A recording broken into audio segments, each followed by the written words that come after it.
I love the visual that you can go back and now grade a film and stop the film and say, where did the ball hit? You missed the layup. Where did the ball hit? Why was it not on the red tape? Vescovi connects twice at the line, so no surprise. Yeah, Ziegler comes back into this game. Yeah, I told you at break, I said Ziegler's got to get back in the game. He's a game-changing, momentum-changing, toughness, fight-changing kid that Tennessee needs right now to flip this game. Well, and Jimmy had a nice first half shooting the basketball. Got into the paint several times. 9 points, 4 of 5 from the field, plus 3 rebounds. Foul inside, though, is going to be whistled against Awaka. Boy, that Arizona loves that lob to Ballo over the defense. Third, make it the 4th foul on Awaka. And Rick Barnes has to come with size. Now, I love this kid. Awaka. It's not his fault. He's only 6'8". He's mismatched with length. So now Adu, 0 in orange. We'll get a look at that low block defensively. Yeah, the foul trouble in Tennessee's front court starting to become maybe a thing. Oh, Ramey open for 3. He got lost on the backside. I think it was Kamwar, key one of them. Just negligent, knowing where guys were when the ball was handed out of bounds. Quick bucket for Kamwa, so an immediate answer for Tennessee. Arizona still ahead by 5 at home. Kevin, these teams are built so similar, man. They really understand the importance of scoring around the rim, being physical. Arizona has held up in that area. There it is again. This time Kamwa got a piece of it. Stays here, 11 seconds to shoot. Watch Ramey just slide to the corner. Tennessee gets lost on the backside of the play. It's Kamwa who's staring at the middle part of the floor. And Arizona just sneaks a shooter to that far corner, and Ramey makes him pay. What an addition he's been. You referenced his 4 years at Texas, and he was a pretty noted marksman while he was there. He's taken, what, 5-6 threes a game this season. He's nearly 50% from beyond the arc. A terrific add for Tommy Lloyd. One that was kind of late in the game, didn't add to the roster until June. He is Arizona's best defensive guard, and he has top blocked Vescovi a handful of times in this game and not allowed Vescovi to run to a 3. So 8 seconds to shoot for Arizona. So Crease is inbounding it on the hash mark, and Ramey's going to have to go. High ball screen. Oh, this is 5 feet beyond the arc, way off that time. Tubelis trying to rip it away from Adu. Jump ball, possession arrow favors Arizona. Arizona with the rebounding advantage in this game. 24-16, that's a big, big number. Tommy Lloyd challenged his guys yesterday about, again, the game starts when the ball's on the glass, and Arizona has answered so far. Meshack whistle for the reach-in. Kevin, Tennessee is so handsy on the ball in a good way. Like, they have hot hands that are always trying to bother the ball. You've got to rip that thing through and get a call or 2 each half because of it. It was such a unique matchup inside this building. #1 defensive team in the country, Tennessee. #1 offensive team in the nation, Arizona. Tubelis cuts to the rack, draws another whistle.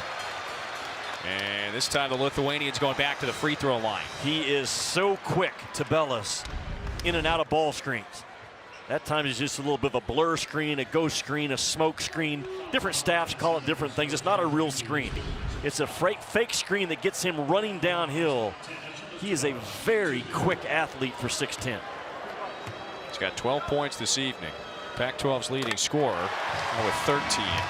Jumpman Invitational next week in Charlotte inside the Spectrum Center, home of the Hornets.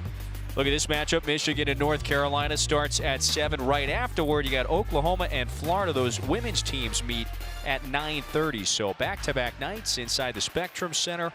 All 4 of those programs, men's and women's teams, meet. It's amazing, amazing how good North Carolina looks when Armando Bacot gets touches on the low block.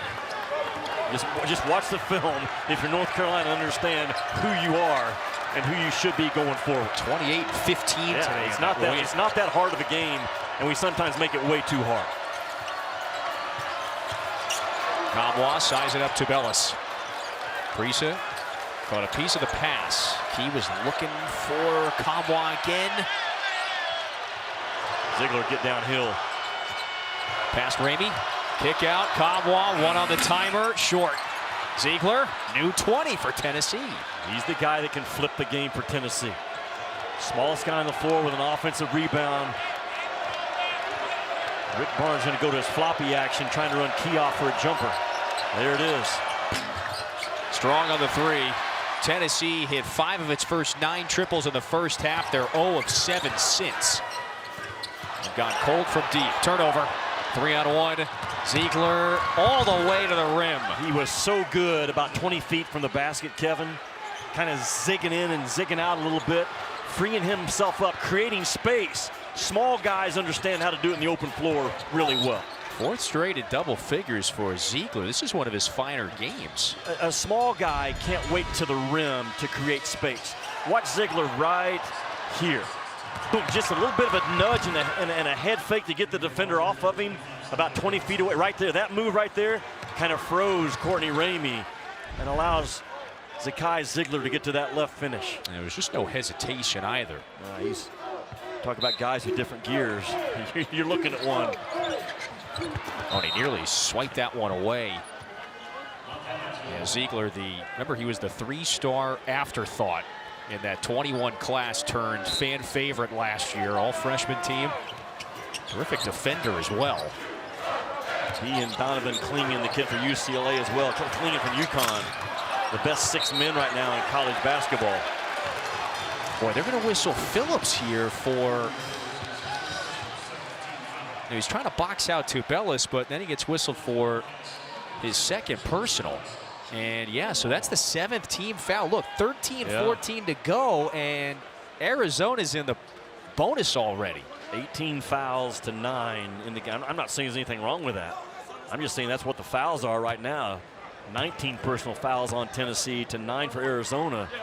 A little bit of flip of the script of what happened last year in Knoxville. Yep. Got Adu on the bench. He's been whistled for 3, so Plavcic is going to come back in with 3, and he'll be showered with love and affection from this crowd. He's a little bit of a heel, isn't he, at times? Well, it doesn't help the fact that he's an ex-Arizona State Sun Devil as well. He's got 2 things working against him. That's a good point.